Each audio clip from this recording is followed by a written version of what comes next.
আসসালামু আলাইকুম বন্ধুরা, স্বাগত জানাচ্ছি তোমাদের নতুন একটি রেসিপি দেখার জন্য। আশা করছি আজকের এই পরোটার রেসিপিটি তোমাদের কাছে ভীষণ ভালো লাগবে। আজকে তোমাদের সাথে এত মজাদার একটা পরোটার রেসিপি শেয়ার করব।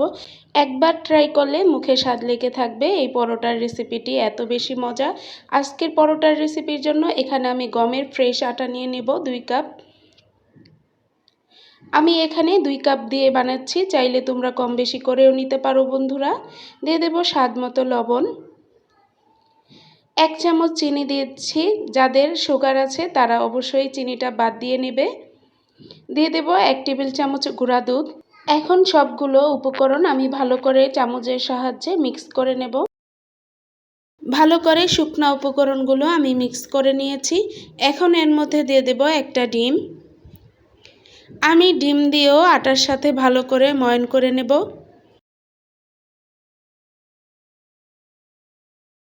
আমি ময়ন করে নিয়েছি। এখন এর মধ্যে দিয়ে দেব 1 টেবিল চামচ রান্নার তেল। তেল দিয়েও আমি একদম ভালো করে আটার সাথে ভালো করে ময়ন করে নেব। আমি একদম ভালো করে ময়ন করে নিয়েছি। এখন এখানে নিয়েছি কুসুম গরম পানি। কুসুম গরম পানি অল্প অল্প দিয়ে আমি ডোটা করে নেব। বেশি নরম করে ডোটা করা যাবে না, শক্ত করেই ডোটা করে নিতে হবে। তো আমি অল্প অল্প পানি দিয়ে দিয়ে ডোটা করে নিয়েছি। দেখুন বন্ধুরা কত সুন্দর হয়েছে। ভিডিওর এই পর্যায়ে আমার সকল বন্ধুদের কাছে একটাই রিকোয়েস্ট, আমার ভিডিওর কোনো অংশ যদি তোমাদের কাছে ভালো লেগে যায় একটি লাইক দিয়ে আমার ভিডিওটি দেখে নেবে, আমার চ্যানেলটি সাবস্ক্রাইব করে আমার পাশে থেকে যাবে বন্ধুরা। আমি ডোটা করে 10 মিনিটের জন্য রেস্টে রেখে দিয়েছিলাম। এখন চলে আসছি 10 মিনিট পর। আমি একদম ভালো করে মথে নিয়েছি। মাথা হয়ে গেলে এখন ডোটা থেকে আমি লেচি কেটে নেব। আমি 2 কাপ আটা নিয়েছিলাম। 2 কাপ আটার জন্য আমি 4টা লেচি কেটে নিচ্ছি। যেহেতু পরোটা একটু মোটা করে বানালেই খেতে ভালো লাগে। তো এখানে আমি 4টা লেচি কেটে নিয়েছি। দেখো বন্ধুরা, আমি সমান করে 4টা লেচি কেটে নিয়েছি। এখন এই লেচিগুলো গোল করে সুন্দর করে নেব। দেখো বন্ধুরা আমি কিভাবে করে নিচ্ছি। সেম প্রসেসেই আমি 4টা লেচিকে এভাবে করে গোল করে নিয়েছি। এখন কিছু আটা ছড়িয়ে আমি একটা লেচি দিয়ে রুটি বানিয়ে নেব।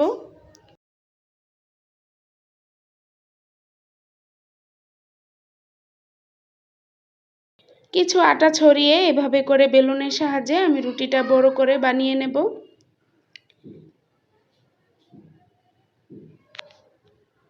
রুটিটা আমি বানিয়ে নিয়েছি। এখন এর মধ্যে দিয়ে দেব অল্প তেল, কিছু আটা ছড়িয়ে দেব। এভাবে করে আটার তেল ভালো করে এভাবে ছড়িয়ে এভাবে চারপাশেরটা আমি ফোল্ড করে নেব। ফোল্ড করে আবারও গোল করে নেব। এভাবে করে গোল করে আমি আবারও আটা ছড়িয়ে আবারও সুন্দর করে পরোটা বানিয়ে নেব। একবার হলো এই পরোটার রেসিপিটি ট্রাই করে দেখবেন বন্ধুরা, ভীষণ ভালো লাগে। মেহমান আপ্যায়ন বা স্পেশাল গেস্টের জন্য এই পরোটার রেসিপিটি ট্রাই করতে পারেন বন্ধুরা। আমি আবারও বেলে নিচ্ছি। এই পরোটাটি দেখতে যেমন লোভনীয়, খেতে ভীষণ মজা, নরম তুলতুলে। দেখুন বন্ধুরা আমি তো একটা পরোটা বানিয়ে নিয়েছি। সেম প্রসেসে আমি অফ স্ক্রিনে সবগুলো পরোটা বানিয়ে নেব। একবারে যদি আমি সবগুলো বানানো দেখাতে যাই তাহলে ভিডিওটা অনেক বড় হয়ে যাবে বন্ধুরা। তাই আমি অফ স্ক্রিনে বাকির পরোটাগুলো বানিয়ে নিয়েছি। এখন আমি চুলায় একটা প্যান বসিয়ে দিয়েছি। প্যান গরম হয়ে গেলে বানানো পরোটাটা আমি দিয়ে দেব। দিয়ে এপাশ ওপাশ করে আমি কিছু সময় ভেজে নিয়েছি। এখন অল্প তেল দিয়ে আমি পরোটাটা ভেজে নেব। আপনারা চাইলে তেল, ঘি বা বাটার দিয়েও পরোটাটা ভেজে নিতে পারেন বন্ধুরা। দেখুন বন্ধুরা আমি কিভাবে করে ভেজে নিচ্ছি।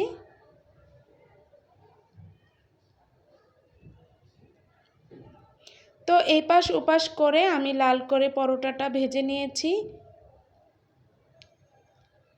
দেখুন বন্ধুরা পরোটাটা কত সুন্দর ও লোভনীয় হয়েছে। আমি আরেকটা পরোটাও ভেজে নেব। তো সেম প্রসেসে আমি পরোটাটা ভেজে নিয়েছি। আজকের এই পরোটার রেসিপিটি আপনাদের কাছে কেমন লাগলো অবশ্যই কমেন্টে জানাবেন। আপনাদের একটি কমেন্টে আমাকে অনেক উৎসাহিত করবে নতুন আরেকটি রেসিপি বানানোর জন্য। দেখুন বন্ধুরা, পরোটাগুলো কত সুন্দর ও লোভনীয় হয়েছে। এই পরোটাগুলো আমি সকালের নাস্তার জন্য বানিয়েছিলাম, তাই ভিডিও করার আগেই আমার কিছু পরোটা শেষ হয়ে গিয়েছে। আর কিছু আপনাদের সাথে শেয়ার করছি বন্ধুরা।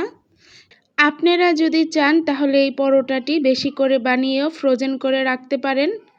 1 মাসের মতো ফ্রোজেন করে রেখে খেতে পারবেন এই পরোটাগুলো। দেখুন বন্ধুরা, আমার পরোটাগুলো কত সুন্দর হয়েছে। আজকের এই পরোটার রেসিপিটি আপনাদের কাছে কেমন লাগলো অবশ্যই কমেন্টে জানাবেন। সবাই ভালো থাকবেন, সুস্থ থাকবেন। আল্লাহ হাফেজ। আসসালামু আলাইকুম।